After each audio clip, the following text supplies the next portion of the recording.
Thank you all for being here tonight. I'm going to share with you a story, and out of that story, I hope that you get two takeaways from that. First, I hope you get an understanding of the incredible power of prescription drug addiction.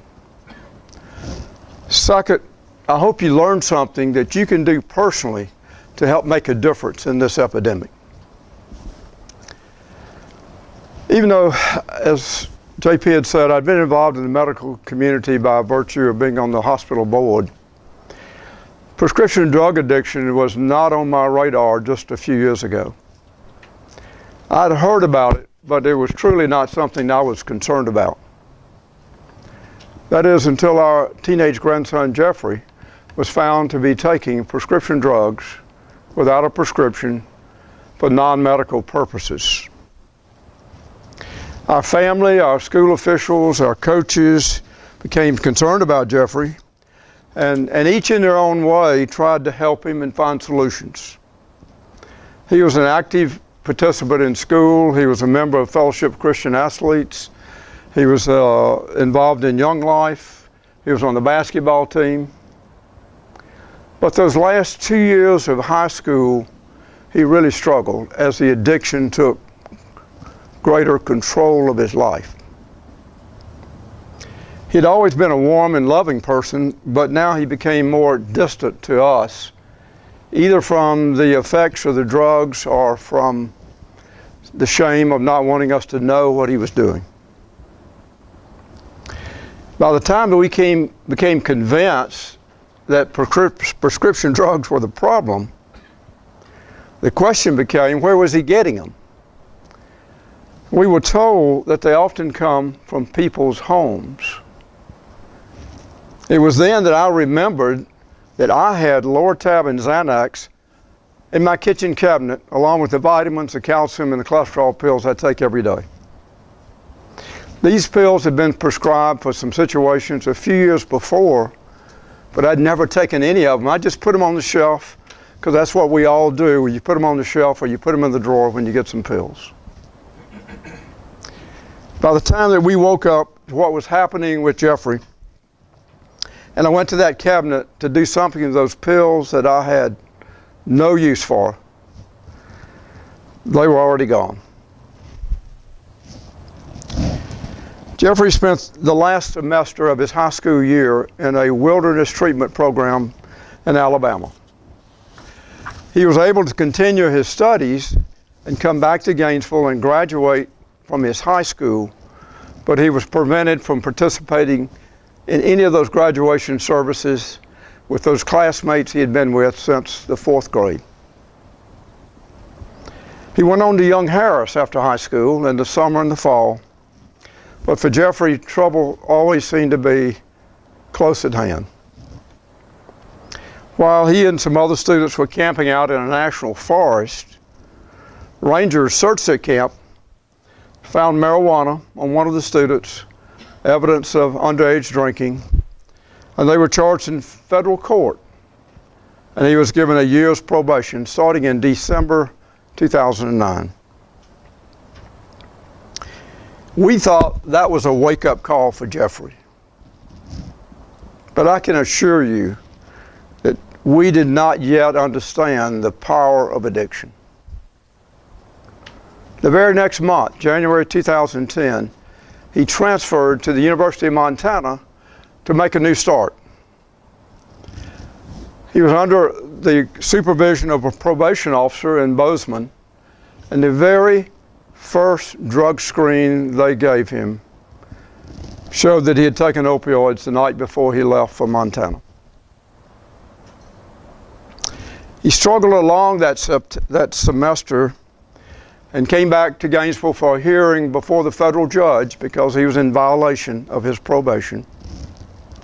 And the judge added another 6 months to his probation. He went back to Montana to work for the summer with the intent of going back to college in the fall. But while he was at a loud party in August, which was visited by the local police, he was ticketed for underage drinking. He knew that he was in trouble, And we think he finally realized that his life was headed nowhere. He called his father and said he was going to kill himself if he could not get help for his problems. His parents flew out immediately to Montana, brought him back. And the very next day, at the age of 19, checked himself into Talbot Recovery in South Atlanta. In the meantime, as the widespread scope of prescription drugs became more apparent to us, I could not understand why it was not getting more attention in the medical communities. In December 2009, I discussed that question with other members from our hospital board and found that they were also largely unaware of the true extent of this problem. It was apparently an evolving epidemic flying under the radar. In fact, it was not until 2011 that CDC even recognized it as an epidemic. We had a small group from our hospital that had several fact-finding meetings over the next several months, and we attempted to define and put together a program that we could combat this problem in our community. We got a big boost from big guy J.P. Banks when he joined our group. And in the late fall of 2010, Dr. Jack Chapman, that you will meet in just a moment, proposed to the Medical Association of Georgia Foundation that they undertake this as a statewide project. The project started to evolve and became known as Think About It.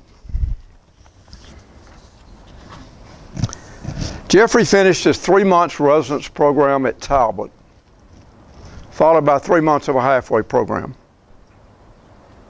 In the spring of 2011, he returned to Gainesville, lived with his parents, who by then had been well schooled in the subject of addiction and treatment. He secured a job at a local restaurant and started over with a new drug-free life.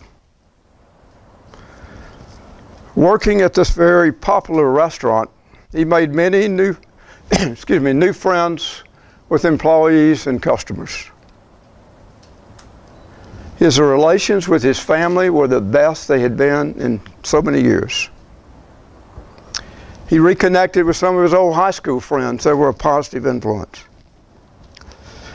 He was a very happy and loving person who usually finished a conversation with a big hug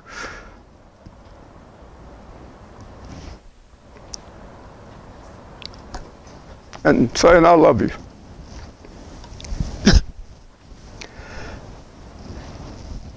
Looking back, we could see some weaknesses in his recovery program. His involvement in AA was short-lived really after his halfway program. He started drinking beer again. But really on the other hand, if you looked at him and didn't know his history of addiction, his lifestyle could be judged pretty normal for a person of that age. He continued working full-time for over a year and then decided he was ready to return to school, and he enrolled at Gainesville State College while continuing to live at home and work part-time. It seemed to us that in the last 2 years, his life had finally come together and he was focused on the future. If he was involved in prescription drugs again, we didn't see it. Somewhere in this time period, he renewed an acquaintance from the past that he had done drugs with before. We don't know how long or to what extent that involvement went on. But on October 17, 2012, he went out with that old acquaintance And that was the last conscious day of his young life. Alcohol and opiates combined caused a condition that he could not survive. And he was pronounced dead in less than 24 hours. He was known and loved by so many people. In spite of being a victim of a disease that society tends to look down upon, it was the largest funeral I've ever attended. I want you to think about it. Can you start to grasp the power of drug addiction? Jeffrey had a life of help and support that's not available to most people. He had a good job that he loved, and he was back in college. He had good friends around him. He had the best of rehabilitation treatment. He had the support from a loving family that had become well educated in the subject of addiction and treatment. Over the past 2 years, he had savored and enjoyed a drug-free life. And yet, in spite of all this, when that demon from the past called his name, he answered that call, and it cost him his life.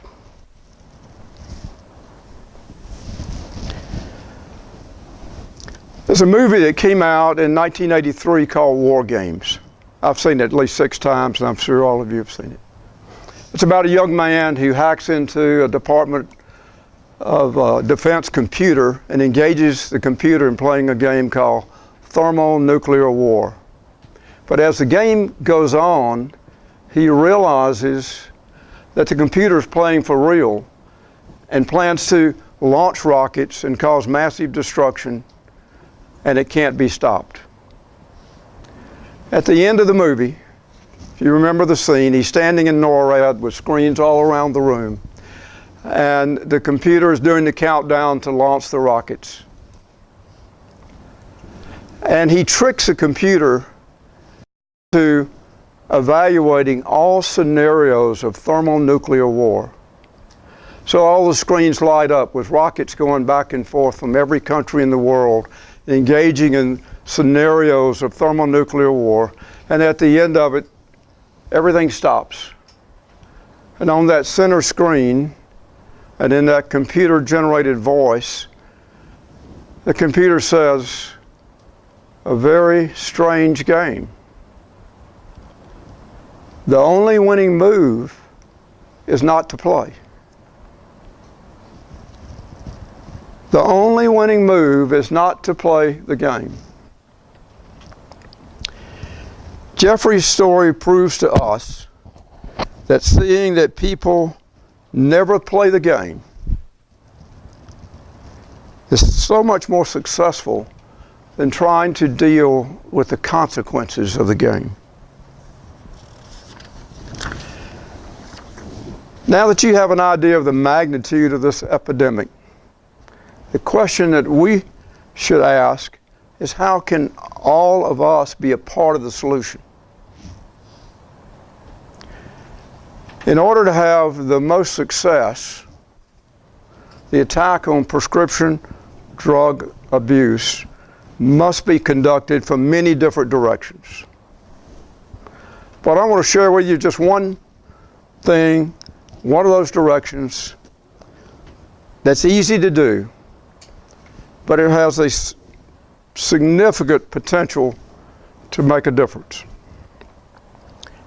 The U.S. Department of Health and Human Services has estimated that 70% of the prescription drugs that are diverted from their intended use to some form of abuse are coming from our medicine cabinets. 70%. If you have any of these at-risk drugs that Dr. Slack identified sitting unsecured on your shelf at home, then you may become a part of the problem by being an unintentional drug supplier. I want you to ask you to do 4 things.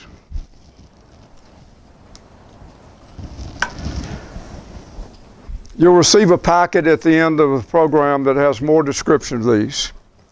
I'd like you to memorize these 4 things so you can share them with others. These steps are not hard, but to be effective, they must be followed with absolute discipline. Here's what I'm asking you to do. When you get a prescription for these drugs, take only as prescribed and take only the minimum amount you need for your condition. 2, don't ever take anyone else's drugs, and don't share your drugs with anyone else. 3, while you're in possession of those drugs, secure them at a locked place that no one else has access. And 4th, don't stockpile these drugs for future potential use. When your medical condition no longer requires them, properly dispose of them as described in the material that you're going to be given. If you do those simple things, you could be counted on as being a part of the solution. But if you don't do them, then you're likely still a part of the problem. I know the easiness of this makes it sound like it's unimportant, but think about it. It can stop that large amount of diversion that takes place early in the addiction process before it takes control. Someone might never play the game because the pills were not on your shelf. Addiction involves a chemical neurological change in the brain that seldom, if ever, returns to normal. After addiction takes control, we can only expect irrational thought and irrational behavior from the victim. Jeffrey's story taught us that preventing addiction is so much more successful than treating addiction.